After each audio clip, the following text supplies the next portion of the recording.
So we're over halfway through the season now. 6 points is differentiating Nottingham Forest and Liverpool at the very top of the table. People thought that Forest were going to have fallen off by now. The XG table suggests that maybe they should have done, but results keep carrying on. Key players keep popping up. In recent weeks, the likes of Elliot Anderson and Nico Williams have really come to the front, alongside key performers like Chris Wood, Aina, Hudson-Odoi, Elanga, gibbs-white. So many players in this Forest team are stepping up, playing key performances and carrying on their good run of results. Let's chat a bit about it, because I feel like there's a lot to discuss in this Forest matrix right now. So according to FOTMob's XG table, Forest are overperforming by 11 points this season. That is a significant amount. Starting from the back, Sells in goal has been insane. I remember him when he was at Newcastle, what must have been like 6, 7, 8 years ago in the Championship, and he was a decent keeper. When he came to Forest, I was thinking, is he coming in to be like a second or third choice? No, he's starting and he's playing really, really good stuff. At right back, they've got Aina, who, again, is another player who I saw in the past at Fulham and I thought he's a decent fullback. He might have a bit of potential.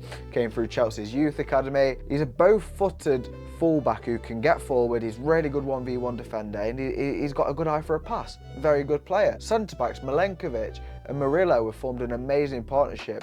Murillo's happy to step forward, be a bit more of a stopper, whereas Milenkovic will hold his position. He'll occupy the opposition centre forward if he needs to. And they complement each other really well. At left back in recent weeks, it's been Nico Williams. He's a right footer. There's been times where I thought, is he ever going to be a top Premier League player? And he's shown that he can be. I think he had spells at Fulham. He came through Liverpool's academy. Playing really well. CDMs, it's a rotation. Dominguez plays there sometimes. Ryan Yates plays there sometimes. Elliot Anderson sometimes plays there. Forest record signing and Sangare doesn't really play.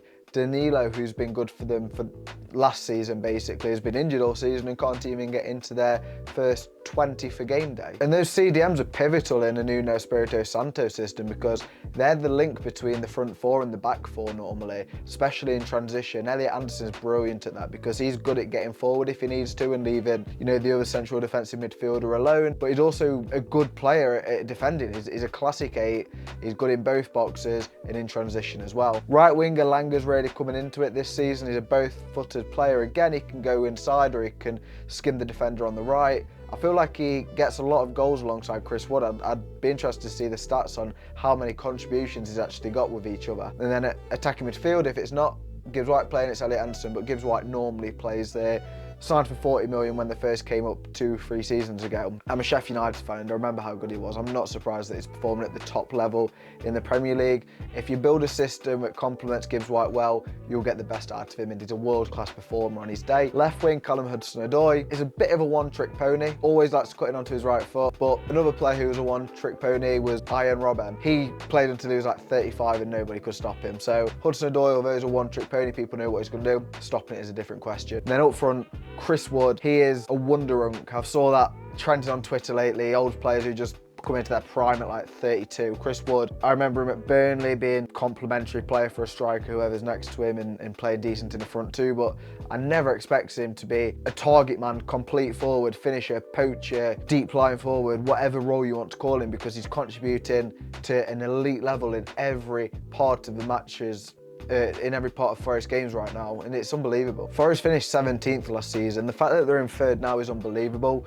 Even if they were performing a bit more to their XG standards, which sits them at 9th place, that'd still be really, really good. The Forest faithful quite liked Steve Cooper, so when he left, it was a decision which, you know, he got them promoted, he kept them up, but he wasn't really taking them anywhere. He was only, you know, giving them relegation scraps. So they was happy that change was made. When Nuno came in, his most recent job was a failed stint at Spurs. And yeah, I'm friends with a few Forest fans and they were underwhelmed at the appointment of Nuno, but what a year he's had. He came in last November, 14 months on. He's really stamped his play style on this Forest team. He's got a few of his own players in, like Milenkovic at centre-back, and his play style is clear to see. It's direct, but they're happy to play through their opponents. It's weird because I can't identify a Forest playstyle. I've said this in a previous video, because they'll go direct when they need to, they'll play it around when they need to, they'll tiki-taka it if they need to. Because Nuno, analyses the opponents in such detail that he sets up little tactical intricacies to play through them, and so far this season his success rate's been really good. And to be honest, this season it's getting to the point where I'm comparing them to Leicester when Leicester won the title in the 15-16 season, because they just keep on getting results in whatever way that they need to. I remember back in that Leicester season when they won the Premier League, there was a match at home to Norwich where Norwich, I think they went down that season, but they just held them and held them and held them.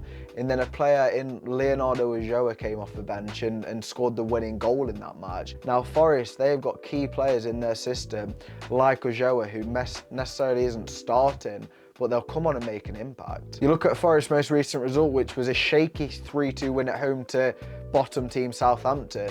Coming off the bench they had Tayo Awoniyi, and I think he got 17 goals in a Premier League season when they first came up. Been displaced by Chris Wood after a couple of injuries, but he's a really good player to come off the bench. James Ward-Prowse didn't even come off the bench. A lot of Premier League pedigree, was Southampton's captain for however many years.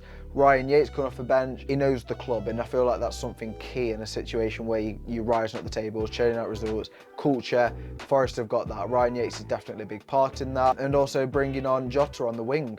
He doesn't always start. He started a few games this season, but he can deputise on either side. He's a busy player. Looks like a BTEC Jack Grealish, but he's definitely a bit of a different player. And apparently they're going to be signing Johan Wissa from Brentford, or they're at least going for it.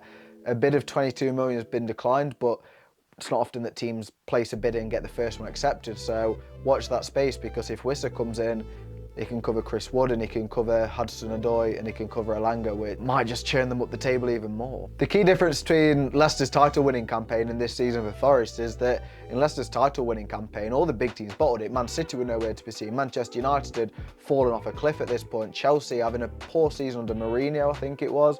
Spurs and Arsenal were the only teams competing. Spurs came third in that two-horse race that season, so it just says how poor the season was. And if Liverpool weren't performing how they are this season, then Forest would be joint on points of Arsenal at the top of the table. But even if Forest only settle for top 4, that's really good. And it's reminiscent to the seasons which Villa had last season. The season before that, it was Eddie Howe's Newcastle. Teams who weren't necessarily expected to get in the top 4, weren't even expected to get into Europe, creeping in because they don't have that European football which so many teams struggle with. Newcastle didn't qualify for Europe last season because they had the Champions League.